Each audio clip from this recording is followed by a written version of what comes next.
Espionage and Iced Coffee by Adriana in the Snow.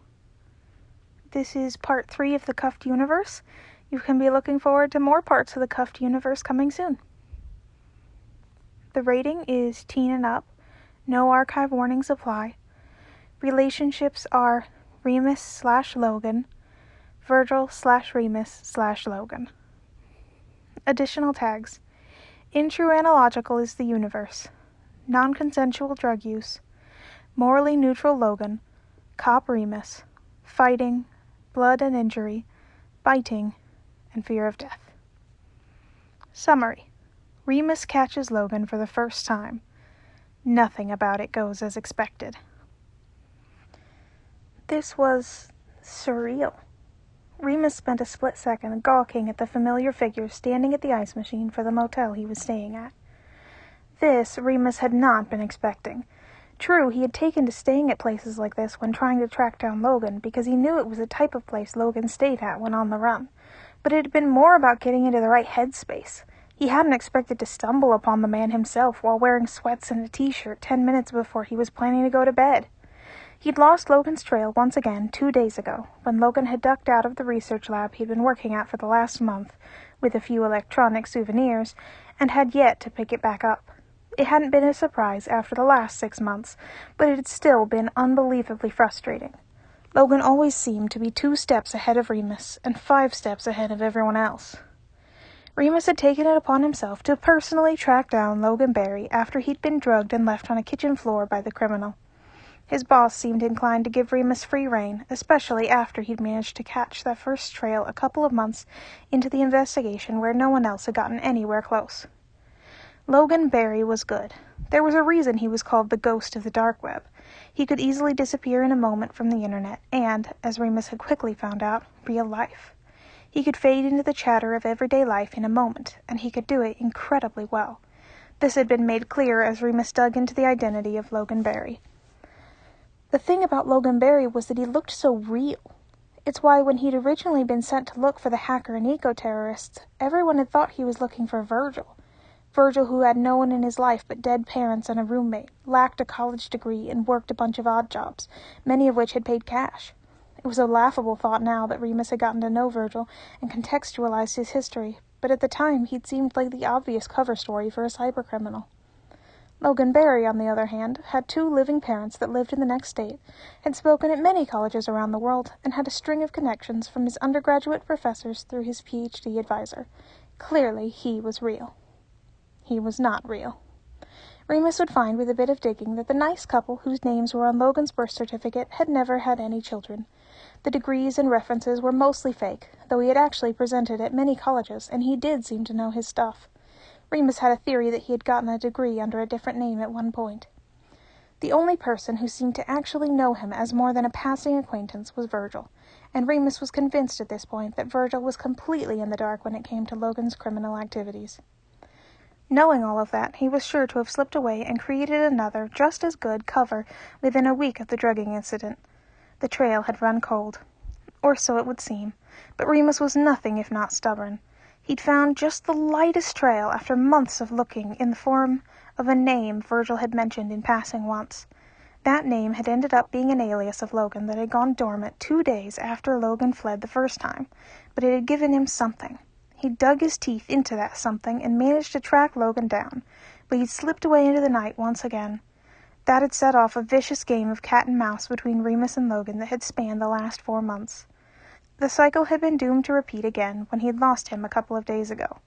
In defeat, Remus had retired to this little motel in a nearby town to regroup. When he had not been expecting this. Logan's back was to the door, giving Remus a few precious seconds to think. He darted back to his room next door to grab his wallet, car keys, and handcuffs. Everything else he could come back for later. Remus heard footsteps as Logan left the ice machine area. He walked past Remus's open motel door, likely to return to his own room. Remus dashed out behind him and grabbed his arm. One of the cuffs locked around his wrist before he could even think to react. There was a single second of shock as he jerked his head around to look at Remus. Then, in the next second, a bucket of ice was brought down on Remus's head. He did not let go of Logan's wrist as the other man was surely hoping he would. Instead, he gritted his teeth and yanked him closer. They wrestled for a few minutes. Logan was not a fair fighter. He instantly went for the eyes, nose, and groin, but Remus somehow managed to subdue him. The other cuff snapped closed around his previously free wrist, but he was not finished. He reared back and bit Remus's shoulder as hard as he could, drawing blood. Remus shoved his head away with a curse and began the process of dragging him to Remus's car. He fought to get him in the car, and, not wanting to give him free range of the back seat of his personal car, Remus struggled with him until he was hooked to the interior grab handle. The small town they were in didn't even have a police station, so Remus started his car, intending to drive to the slightly bigger town 10 minutes away. Logan spent most of the drive cursing, rattling his restraints, and contorting himself to try to kick Remus, despite that risked killing the both of them. "Would you stop that?" Remus snapped. The answer was a sharp kick to the back of his seat. "I'm going to ask them to put you in one of the dog kennels instead of the jail cell if you're not careful," he threatened. "What?" "Yeah, the county sheriff department and the pound are in the same building. We are not in the city anymore." "Guess it makes sense, though. Doggy jail, people jail, eh?" There was a pause. "You are taking me to a police station?" Logan asked. "Well, I'm not taking you to a Chuck E. Cheese," Remus scoffed. There was a heavy silence following that statement. Remus glanced back at him. "What?" After the circumstances of our first meeting, the ferocity with which you have pursued me, and the fact that we're driving into the countryside, I had assumed I wouldn't survive this encounter, at least on your whim." "What?" Remus said. "Jesus fuck, dude." There was nothing but sincerity in his tone when he said, "It was a reasonable prediction from what I have observed." "Well, I don't know what you think you've observed, but while you're lucky I don't drug you out of your mind and make you ride in the trunk, I'm not going to murder you and throw your body in a ditch." "Why wouldn't you?" he asked, and the tone of his voice had Remus's foot lifting off the gas. The car rolled to a stop at the side of the road. He reached down to put the car in park. "I'm not going to hurt you," Remus said. He turned in his seat to meet Logan's eyes. "Look, you're a bastard, and I'm pretty pissed about the whole drugging me thing. You being 2 steps ahead of me for months, and the fact that you bit my shoulder a few minutes ago, but this is just an arrest." There was something jagged in his eyes that spoke of being wronged, and Remus wondered for the first time in his single-minded mission to bring the man down if there was something more to his story than just being a ruthless hacker and a competent criminal. "Hey," Remus said softly, "how about something to drink?" "Is this the drugging me out of my mind portion of the day?" Logan asked skeptically. "Nah," Remus replied.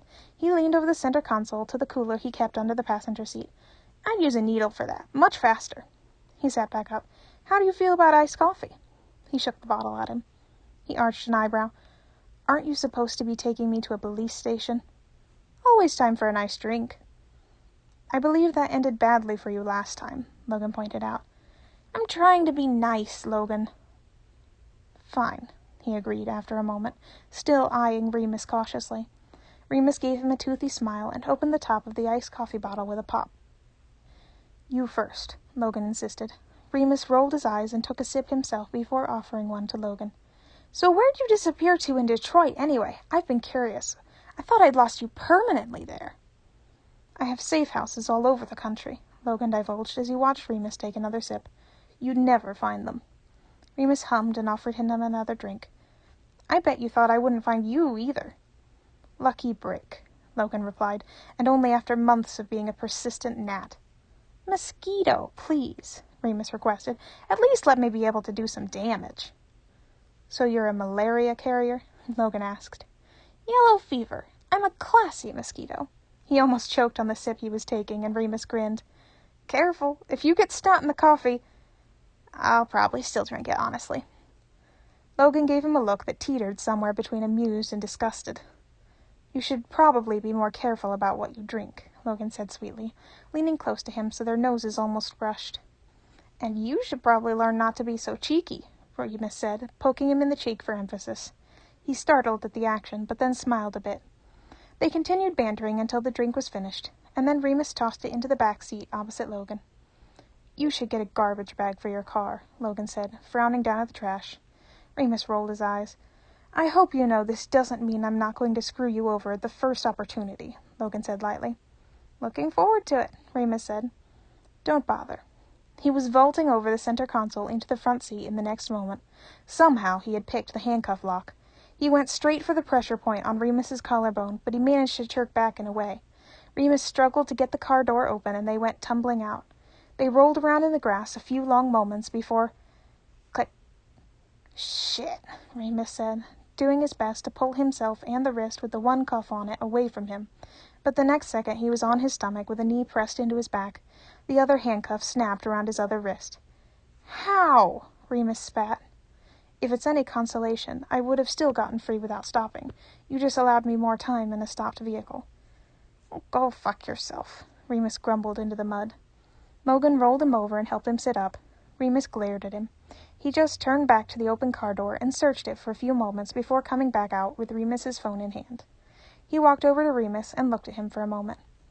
"I am unsure if your kindness will continue if we ever meet again," Logan said. His eyes flickered a bit, and he leaned forward to press a kiss to Remus's cheek. "I do appreciate it, though, and not only because it allowed me to escape." Remus blinked at him in surprise, speechless as he dialed something on Remus's phone and then pressed it against his ear. Remus scrunched up his neck to keep it there as he heard the sound of the phone ringing. Logan turned to walk back to the car. 911? What's your emergency?" And that's the end of Espionage and Iced Coffee by Adriana in the Snow.